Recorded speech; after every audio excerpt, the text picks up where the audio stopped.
यहाँ पर आपको मोमेंटम बनते हुए दिख रहा है इस बाजार में, बट स्पॉट मार्केट पर भी डालते हैं नजर और वहां पर एक स्टॉक है जो काफी भारी गिरावट दिखा रहा है और वो है सुबह से ही पराग मिल्क। आपको याद होगा सुबह जब हम स्टॉक्स न्यूज की बात कर रहे थे तो इसके नतीजों पर कुछ रेड फ्लैग सामने आए थे और उस पर बाजार भी पिटाई कर रहा है काउंटर की, बट एग्जैक्टली क्या हुआ है नतीजों में, क्यों यहाँ पर आपको कुछ सवाल उठते हैं, ये समझते हैं वरुण के साथ। वरुण, क्या चल रहा है यहाँ पर? तो देखिए, सबसे पहले तो नतीजे कमजोर थे और कंपनी को लॉस हुआ है करीब करीब 590 करोड़ के आसपास का।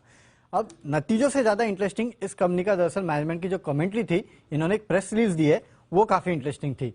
अब मैं आपको सिलसिले के बाद से समझाता हूँ कि हुआ क्या है बेसिकली। तो इस कंपनी ने कोविड के टाइम पे इस कंपनी की हालत जो है वो खराब हो गई। अब इस कंपनी ने यह आकलन लगाया कि शायद कोविड जो है वो थोड़े टाइम तक ही रहेगा और ज्यादा टाइम तक नहीं रहेगा। इसके लिए इन्होंने इन्वेंट्री बिल्टअप करना चालू किया। इन्होंने सोचा कि मार्केट शेयर गेन कर लेंगे और साथ ही साथ जो हाई मार्जिन प्रोडक्ट है उस पर इन्होंने फोकस शुरू कर दिया।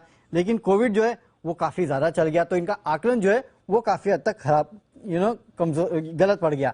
अब कोविड ज्यादा चल गया तो खासकर रेस्टोरेंट्स और बाकी जगह जो यहाँ सप्लाई करते थे वहां से ऑर्डर्स आना बंद हो गए। अब इनके प्रोडक्ट्स जो है वो बेसिकली पेरिशेबल प्रोडक्ट होते हैं और एक सीमा के ऊपर आप उन प्रोडक्ट को रख नहीं सकते।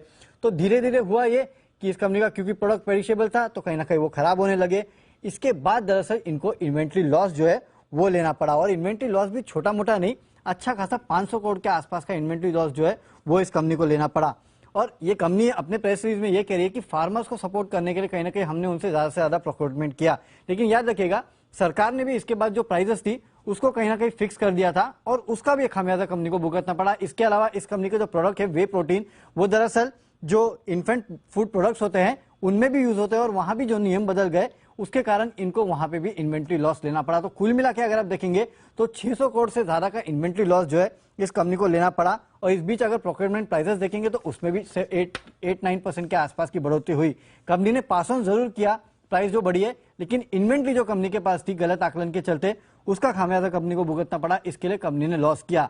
इसके अलावा भी अगर आप देखेंगे तो इस कंपनी में मैनेजमेंट को लेकर भी थोड़ी दिक्कतें हैं। कंपनी के जो सीईओ और सीएफओ है दोनों रिजाइन कर चुके हैं। 31 दिसंबर 2021 को सीएफओ ने रिजाइन किया था, 29 जून 2020 को सीईओ ने रिजाइन किया था और अभी तक सीईओ और सीएफओ अपॉइंट नहीं किए गए हैं। इंटरिम तौर पे किसी को अपॉइंट किया गया है, बट फुल जो अभी तक सीएफओ है उनको तो अपॉइंट किया नहीं गया है और सीईओ को भी अपॉइंट नहीं किया गया है। ये सबसे बड़ा क्वेश्चन मार्क है। सिर्फ यही नहीं, इस कंपनी के जो चेयरमैन है देवेंद्र शाह, वो कहते हैं कि अब वो कंपनी में सिर्फ एडवाइजरी रोल में रहेंगे और टीम को गाइड करने का काम जो है वो ये करने वाले हैं। तो टॉप मैनेजमेंट में क्या हो रहा है उसको लेकर थोड़ी क्लैरिटी नहीं है। और साथ ही साथ ये जो एपिसोड हुआ कोविड के टाइम पे जिसको कंपनी ने खुद कहा है कि हमारा आकलन गलत हो गया, उसके वजह से कंपनी की जो overall profit and loss account या फिर बैलेंस शीट बोलेंगे थोड़ी खराब हुई है। हालांकि कंपनी ने ये कहा है कि हमारे डेट को हम बरोबर से रीपे कर रहे हैं और अब जो होना था वो हो गया और अब हम प्री कोविड लेवल पे पहुंच चुके हैं। लेकिन ये जो है ये कंपनी के साथ हुआ है।